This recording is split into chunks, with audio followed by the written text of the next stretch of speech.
Good morning, friends. Happy Wednesday. I hope you are all doing well. Let me open up my chat on here so I can see if anyone chats in while I'm chatting. Say hello if you are joining in. So today I am going to be talking about steps that we can take to end the comparison game. So when I created the Grit and Glam membership, I did so not only so we could live in houses that make us happy, but so that we can build lives that make us happy. And part of that is purging things from our life that is not serving us. And as part of my year of decluttering, I went on this whole mental decluttering process as well. And I invited a lot of you to join in so that you could enjoy the benefits. And so what we've been talking about on Instagram is things that we want to purge from our mental lives as well. And I did a poll and I asked you all, what were those things that you wanted to get rid of? And comparison kept coming up. So that's what we're going to talk about this morning. Now, I always try to start these conversations with the big caveat that I'm not a mental health professional, I am not a counselor, and this is no way trying to replace that. And for those of you that are in therapy and getting the help you need, a challenge like this might not serve you. But for those of you that it does serve, I hope you will take from this what works for you and leave the rest. So now more than ever, when we are stuck in our homes, it is so tempting and so easy to look at what others are doing on social media and compare our lives to them. And so today I'm going to share my best tips to help us really combat that. And everything that I share here today is something that you probably already know, but it's a matter of really integrating it into our minds and into our habits. So the first and most important step in combating comparison is appreciating what you have right now in this moment. It doesn't matter if you don't look how you want to look, if you don't feel how you want to feel, if your house isn't organized the way you want it to be, if you feel like you're not the mother or the partner that you want to be. All of that doesn't matter. There are things that you can appreciate right now. So I want you to spend some time today really thinking about the things that you can appreciate that you do have. And then figure out what it is that you want that you don't have. But keep this in mind. What you want and what you love and the life that you want to build for yourself is more valid for you than anything that anyone else wants for their life. No one on the internet can tell you what you should like, what you should look like, what your house should be. If there is something that you love that is not what you're seeing out there, then you should continue to love that.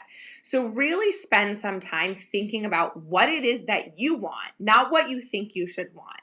And there may be things in your life that you don't yet have that you want, but get really clear on why you want those things and really check in with yourself and make sure that they're not things you think you should want because you're seeing that other people have them. So I say all the time, most of us, I think almost all of us are happier if we have an organized home, but that doesn't mean you would want to live in a house as organized as mine. Sometimes people come in my house and they're like, I wouldn't even want to live in a house that's this organized because it would feel too rigid. That is totally valid for you.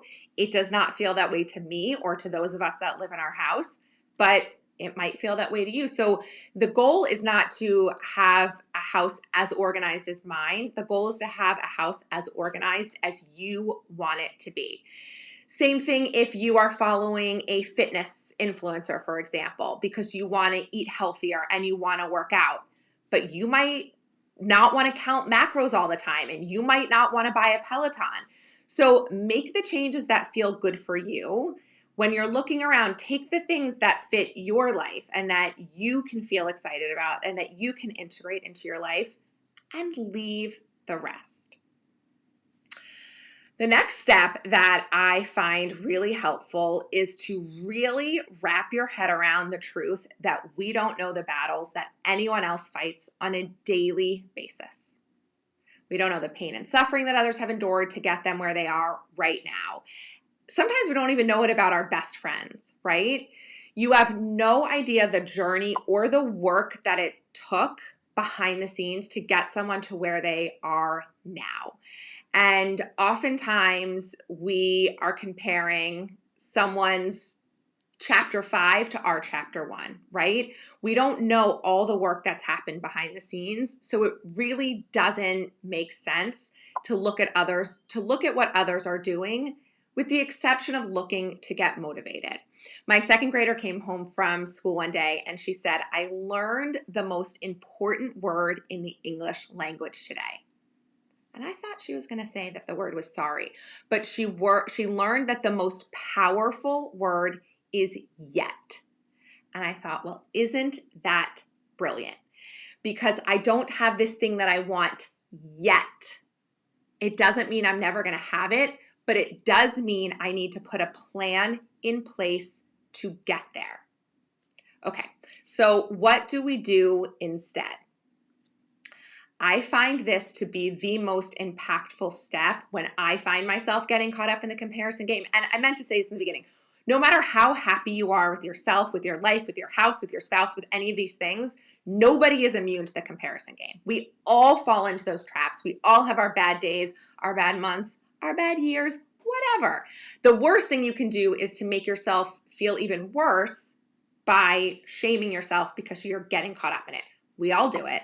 The most important thing you can do is remember these steps and get grounded. So the most impactful action step that I have found is to celebrate other people's accomplishments and to look at them with light and with love and say, "I'm so happy for you, and I'd love the same for me." Or, "I'm so happy for you, but that's not at all what I want for my own life." But really coming from a place of admiration and love inspires you to make the changes that you want rather than going down that rabbit hole of, why don't I have this thing that I want? Okay, I also want to share a dose of tough love that one of my friends shared with me. He said, "Don't be upset at the results you didn't get for the work you didn't do." How often do we lament something that we don't have, maybe something that someone else has, and we didn't do anything to get it? And maybe they didn't show us the work that it took them to get there, so we think, well, I want that. And then we're upset we don't have it, but we didn't put any work in to get there. And it's hard not seeing the blood, sweat, and tears that it took someone else to get it. And maybe it's going to take more blood, sweat, and tears for you to get there, but you can't be upset about results you didn't get for work you didn't do. And so what we need to do instead is focus on what we want and then figure out a plan to make it happen. So as many of you know, I'm currently running a Fresh Start Challenge on Instagram. Today is day 2. Enter. We're giving away a daily prize and a grand prize at the end. But the whole point of this is to get us ready for 2021. And part of that is distilling what we want our lives to look like and how we want to feel in the new year and what it is that we want to leave behind. And I think a lot of us would agree that this comparison trap is something we want to leave behind. And like I said before, it's not realistic to expect that we're never going to fall into this trap again. But if we can focus on the steps that I've outlined today, it really does help. So recognizing that what you want for your life is more important than what anyone else tells you, recognizing that we don't know the battles that anyone else is fighting, celebrating other people's accomplishments, and then putting in the hard work for what it is that we want. So focus on the life that you want.